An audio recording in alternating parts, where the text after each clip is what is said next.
अस्सलाम वालेकुम रहमतुल्लाहि वबरकातुहू। बच्चों, आज हम ये नया लेसन स्टार्ट कर रहे हैं, प्रॉफिट एंड लॉस। ठीक है।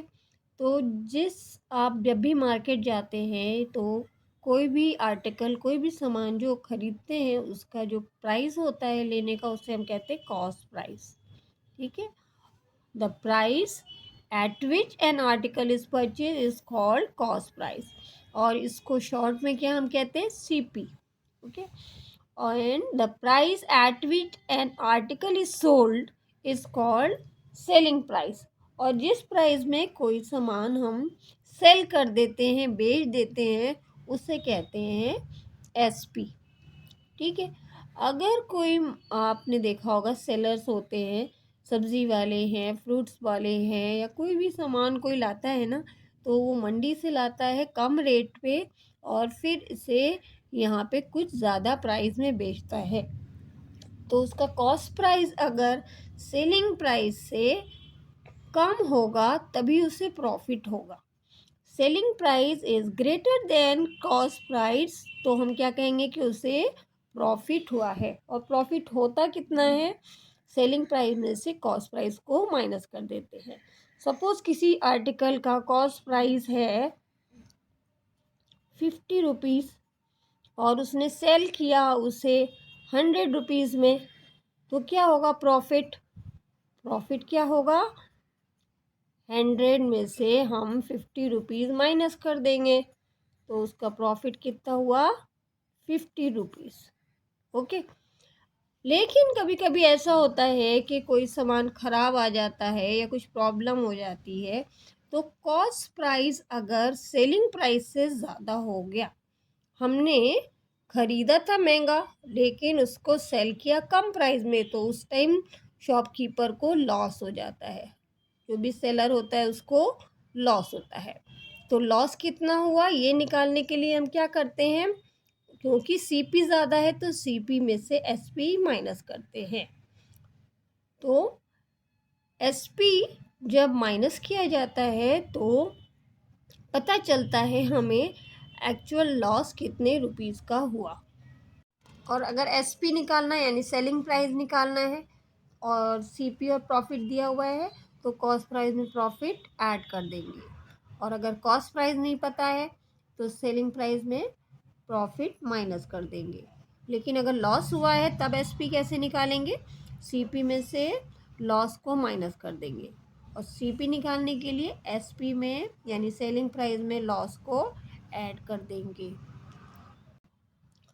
लेकिन कभी कभी ऐसा होता है बेटा कि जैसे हम कोई सामान खरीद के लाए लेकिन उसको लाने में कुछ और कॉस्ट हो गई, या हमने कोई पुराना सामान खरीदा और उसको रिपेयर कराया, तो एक्चुअल CP क्या होता है, जो सामान हमने जिस प्राइस में ख़रीदा है उसमें वो सारे एक्सपेंसेस, वो सारे खर्चे भी जोड़ देंगे जो हमारे ट्रांसपोर्ट में लगे। जैसे कोई बड़ा सामान है, जैसे फ्रिज ख़रीदा हमने 20,000 का, लेकिन उसको लाने में 1000 और हमारे खर्चा हो गया, तो टोटल जो है उसके CP क्या हो जाएगा, 20,000 प्लस 1000 जो उसका ट्रांसपोर्टेशन कॉस्ट है, तो यानी 21,000 हो गया।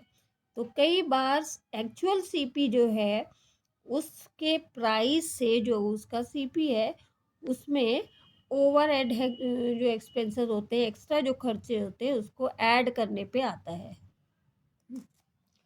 अब इसका देखिए क्वेश्चन नंबर 1 हम देखते हैं।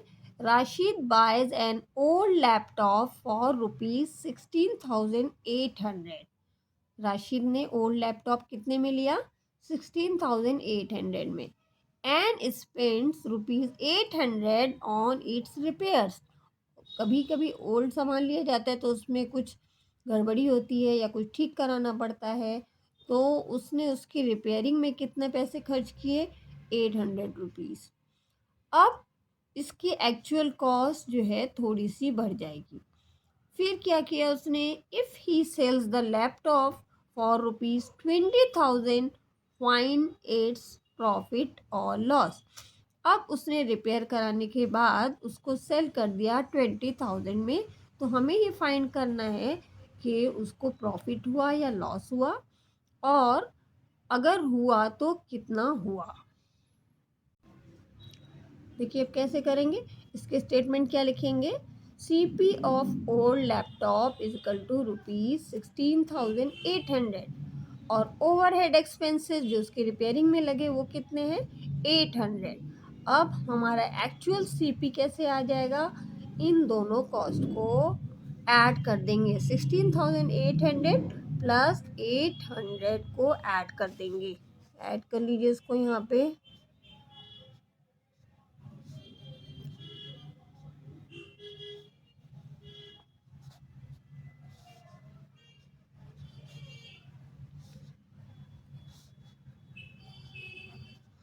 तो हमने देखा इसका एक्चुअल CP जो है 17,600 है और इसका सेलिंग प्राइस कितना है, उसने कितने में सेल किया 20,000 में। ठीक है, जो इसका CP है वो एक्चुअल CP 17 है करीब और SP कितना है 20,000। तो हम देख रहे हैं कि SP is greater than CP। हमारा सेलिंग प्राइस जो है इसके कॉस्ट प्राइस से ज़्यादा है, तो यानी कि प्रॉफिट हुआ। तो प्रॉफिट निकालने के लिए हम क्या करते हैं, अभी हमने फॉर्मूला पढ़ा है SP माइनस CP, यानी कि 20,000 माइनस 17,600। फिर इसको माइनस कर लीजिए यहाँ पे।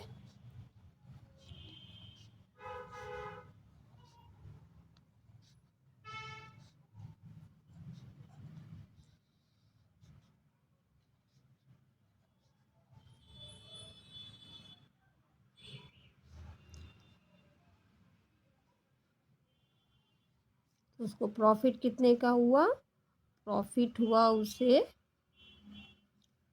2,400 का प्रॉफिट हुआ। तो ये हो गया हमारा आंसर।